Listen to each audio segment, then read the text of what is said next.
Is California a satellite state of China? Commentary.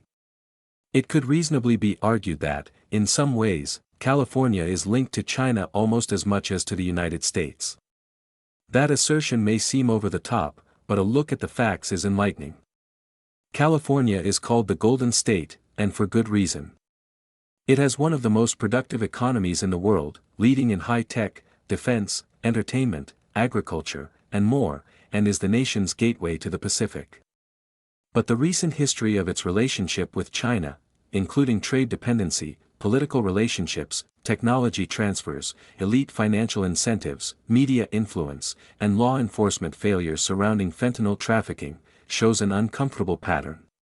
A huge economic dependency problem. The state increasingly appears to be the Chinese Communist Party's preferred entry point for political, economic, and cultural access into the United States. What's more, California's ruling class has become deeply intertwined with Chinese interests in ways that increasingly blur the line between economic engagement and strategic dependence. And Beijing leverages that dependence every way it can. For example, California's economy is heavily dependent on trade with China, particularly in technology, agriculture, manufacturing, and consumer markets. State leaders have openly pursued closer economic and climate cooperation with Beijing, including a widely publicized 2023 trip to China by Governor Gavin Newsom, during which he met personally with CCP leader Xi Jinping. More recently, reports surfaced alleging Newsom administration officials held closed-door cooperation discussions with Chinese regime representatives during China-California trade forums. Meanwhile, California continues to position itself as economically distinct from broader U.S.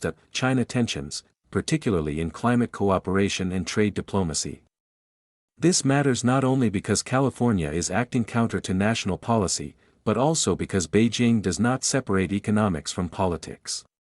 The CCP views economic relationships as instruments of influence. Silicon Valley and the China connection.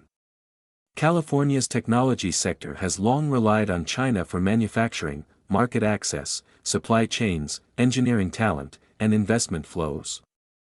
Over several decades, American tech giants in Silicon Valley helped build China's industrial and technological rise by transferring manufacturing capability, expertise, and intellectual property. In return, they gained access to cheap labor and the Chinese market. But the relationship evolved into something more strategic. China's rise in advanced manufacturing, artificial intelligence, surveillance technology, and semiconductors was accelerated in part through financial partnerships and technology relationships tied to both Silicon Valley and Los Angeles. At the same time, Beijing aggressively recruits Western scientific talent and cultivates elite influence networks within universities and the technology sector. A recent report highlighted concerns surrounding California-linked, and Newsom-backed initiatives allegedly connected to CCP influence networks tied to Beijing's United Front system. Similarly, the Hoover Institution warned that California-China cooperation initiatives risk functioning as channels for CCP political influence disguised as commercial or climate partnerships. Political elites and Chinese connections. The deeper issue is not trade alone. It is the alignment between California's elites and the Chinese regime. Investigations and reports have increasingly focused on California political figures, donors, and advisors with extensive ties to Chinese business and political networks.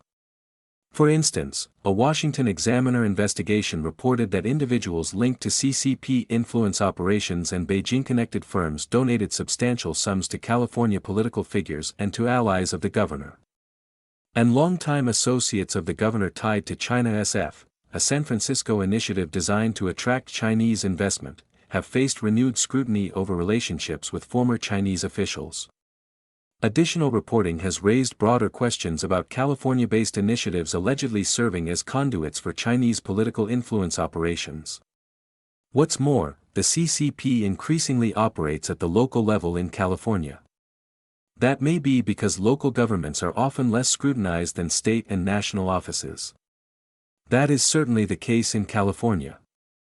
In May 2026, former Arcadia Mayor Eileen Wong pleaded guilty to acting as an unregistered agent for China.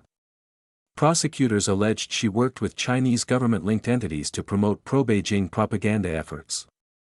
A California billionaire with ties to the CCP has even been linked to funding riots in Los Angeles. Again, none of this absolutely proves direct disloyalty. But it does reveal an increasingly dense web of political, economic, and institutional interdependence. But it is clear that Beijing views California's local political infrastructure as fertile ground for influence building. Media narratives and self-censorship. California's economic dependence on China also shapes information environments across a wide spectrum of activities. Hollywood, technology firms, universities, and media companies all possess major financial exposure to Chinese markets or manufacturing relationships. That creates powerful incentives for self-censorship and narrative management. As a result, criticism of the Chinese regime's human rights abuses, intellectual property theft, political repression, or fentanyl role in California is often muted relative to the scale of the threat.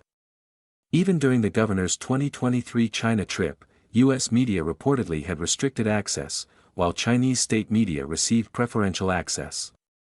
Silencing critical facts is what the CCP does to protect itself and, apparently, its political allies, too. Fentanyl and strategic blindness. Perhaps nowhere is California's vulnerability to Chinese influence more devastating than fentanyl. China remains the dominant source of precursor chemicals used by Mexican cartels to manufacture fentanyl.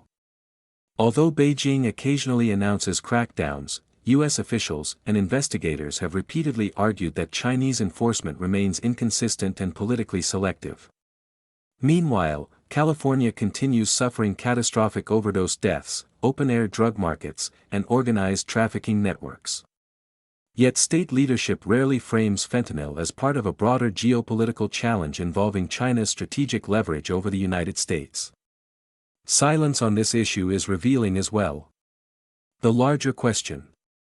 The real issue is not whether California's leaders consciously serve Beijing, but rather, whether the state's political and economic elites have become so financially and institutionally intertwined with China that meaningful confrontation is no longer politically possible or economically desirable. That is how strategic dependency develops. Not through conquest per se, but through incentives, markets, investments, and access to corrupt elites who increasingly profit from preserving the relationship regardless of the national security consequences. Beijing understands this perfectly. Do the voters of California?